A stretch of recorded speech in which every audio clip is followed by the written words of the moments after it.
Yo, in this video, I'll explain you how to build a 100k MRR B2B SaaS with paid ads. And I'll be covering this topic, having scaled 14 different startups beyond 1 million ARR in the last couple of years. Also, one of my recent clients went from 10k to 140k in MRR in less than a year on just a 3k a month ad budget. First thing you need to do is to understand what pain you are solving. This entire journey is going to be extremely hard if you're selling a nice to have product that people don't really need to buy. And the more urgent, the bigger pain you help with, the easier it will be. Secondly, you need to identify which audience feels this pain the most. If you want to play it on hard mode, you would go B2C, small businesses, or freelancers. And if you would prefer to play it on an easier mode, you would go for mid-sized to enterprise companies who already know why they need this. To avoid picking the wrong ICP for your product, you can watch my recent GTM strategy video. Third step would be studying what's already working for your competitors and what converts well. For that, you can go to Meta Ads library and find what is already performing well for your niche and for such offers like yours. When you open a Meta Ad library, you will be able to see what are the types of ads your competitors are running. And if you can filter for the ads which are running for more than 3, 4, 6 months, most likely they are making money with them. So that's why instead of being very creative and trying to reinvent the wheel, you can, for your first campaigns, just take the proven practices and see what are the ad angles, creatives, and messaging that is already working for them for the last 3, 6 months and so on. Then the thing you need to understand is instead of trying to hunt for the entire market, you can easily get to 100 to 300k a month just by selling to the top 5% of your industry. For that, when launching campaigns, focus first on buyers who already know why they have the problem and are actively looking for a solution. In most niches, you can, as I mentioned, grow to couple mil ARR purely by selling to the top 5% of in-market buyers. The main beauty of getting ads done right is they allow you to get in front of this top 5% without the need to spend years fighting objections and incorrect feedback from the bottom 80%. Why I call this feedback from this 80% incorrect is because imagine when you keep getting feedback from those people who don't really need your solution, this can be really misleading. This is how for one of my startups, I went in the very wrong direction because I kept listening to people who never intended to go for my pro plan, to put it this way. And that's how when you listen to the right people or your core market who actually know why they need this product, have the problem, have the urgency, you need to be listening to them when creating your feature roadmap. So top 5% are highest intent in-market buyers. And for your initial campaigns, that's exactly who we want to go for because basically they are the easiest for you to sell to. Then the other 15% are going to be uncommitted potential buyers with no urgency. Yes, over the next few years, it's going to be likely that some of people you'll be getting in your calendar will still be from here. But what I would advise you is for your first 100k MRR, just try to do everything you can to land this 5% first, because these ones would take longer to convert, will have objections, and it's just gonna make a harder journey for you. The next step, which we want to speak about, is after we've done the roadmap, is launching the actual campaigns. So using the new Andromeda update, set up your campaigns the right way to avoid wasting budget. Previously, you could just make 1 or 2 bodies and many ad hooks. I want to tell you that this approach no longer works. Secondly, add filtering mechanisms like qualifying forms, conditional filters, and disqualification parameters so that only high-intent people get through and the algorithm learns how to find them. This part is extremely important and so many founders overlook it. What they do wrong is they allow everyone to book into their calendar, and this is how Meta algorithm learns how to find all the price shoppers, all the somewhat interested people, and so on. You don't want to do this because you keep putting effort into your campaigns and you keep training your pixel so that over time it becomes brilliant and finding the easiest people for you to sell to. And that's why it's so important for you to introduce this couple things so that only the highest intent leads can actually get on your calendar.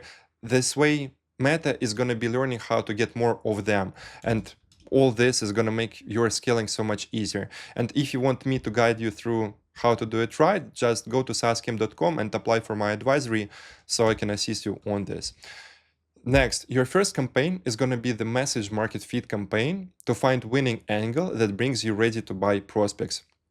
Sometimes it does take a couple attempts to start getting them, but when your launch has 15 different ad angles, it's nearly impossible that after 2 to 3 attempts you haven't booked at least a few very solid calls. And from there, your steps are going to be basically doubling down on what works, because once you see which ad and what type of creative has brought you the person who was easy to sell to your best plan, what you need to do next is replicate this process 1,000 times more to get the next 1,000 customers. If somehow you manage to mess this up, it's either your positioning, that your offer has no demand and you need to get back to the drawing board. It could be your funnel, using the one which is not a good fit for your ticket size. 3, it could be unclear copy and messaging that doesn't speak to your top 5%. And also this could be shitty creatives which you yourself would just scroll through in 1 second. If you've done all this correctly, I don't know what needs to happen that after launching 45 different ads, you somehow have not gotten at least couple high intent buyers on your calendar and have not landed a few sales. So the process is going to look like this. Algorithm learns better insights, so it results in better qualification. Better qualification leads to better leads. The better the leads you get, the easier it is for you to land the sales, which leads to faster growth, and you can load more money to train algorithm do this even better. And this is a never-ending cycle for you. The next part is going to be breaking down this message market fit.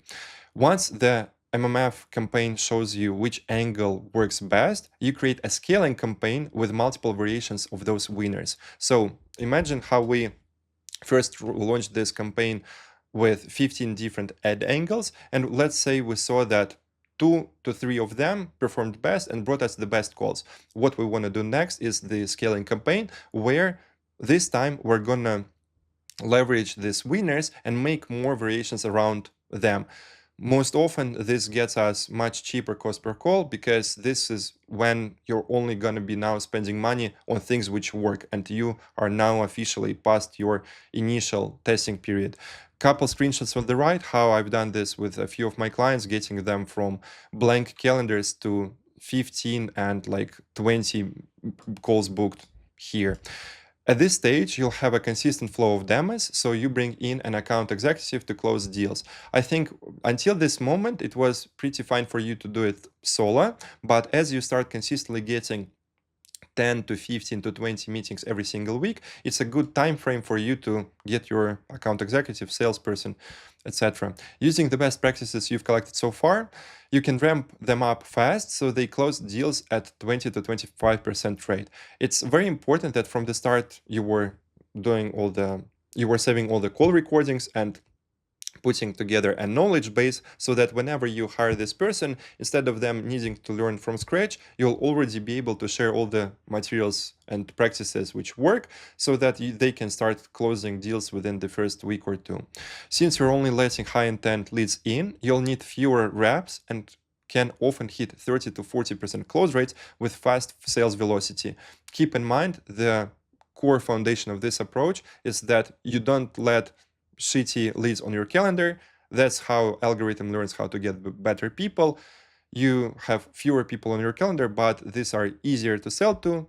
And this is how you don't need an army of salespeople to manage, because I'm sure this is not the dream that you wake up for, to have an army of 100 sales reps that you need to motivate every morning.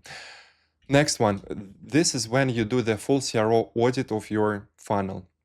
One mistake I see which ruins and misleads a lot of B2B SaaS founders is they look for the wrong CTR in their campaigns. So make sure it's not CTR all, because this one is a vanity metric, but you need the CTR direct link through conversions.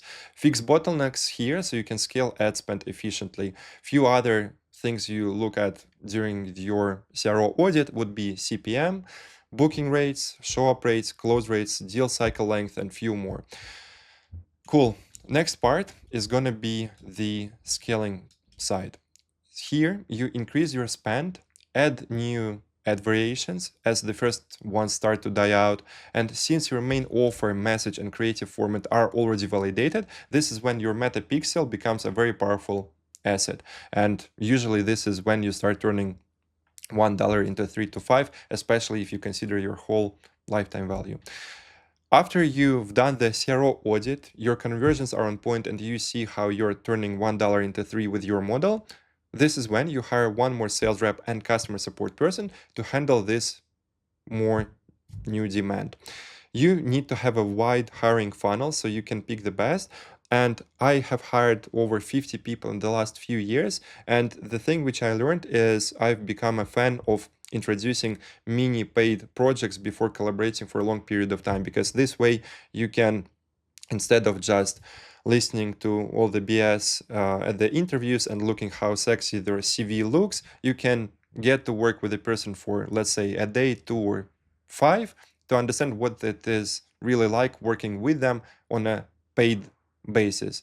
Some people approach it wrong to my mind, and they say that, oh, it's all unpaid, but you can't really judge what the person's performance is when it's unpaid work, unless they are doing their absolute best even for free. So that's why when hiring, just focus on having a very wide funnel of candidates, because the larger your pool, the more leverage you have when negotiating, and the easier it is going to be for you to place them. Now you have 2 sales reps, customer success manager, developers, and performing campaigns that consistently turn $1 into $3 to $5, adding you 10K to 15K MRR each month. And this is what the structure looks like. Finally, you track which creatives are bringing you customers with the higher LTV, fewer headaches, and better retention, and base your next campaign on them. If your positioning makes sense and you are not just the cheapest option on the market, you'll now be past 100K MRR with solid profit margins and only working 10 to 15 hours a week, thanks to you making these hires at the right time. In the last couple of years, I helped over 150 founders follow these exact steps, generating them mid-8 figures in new sales. So if you want my help with implementing all this, just go to saascam.com and apply there. I appreciate you watching this video, and talk soon.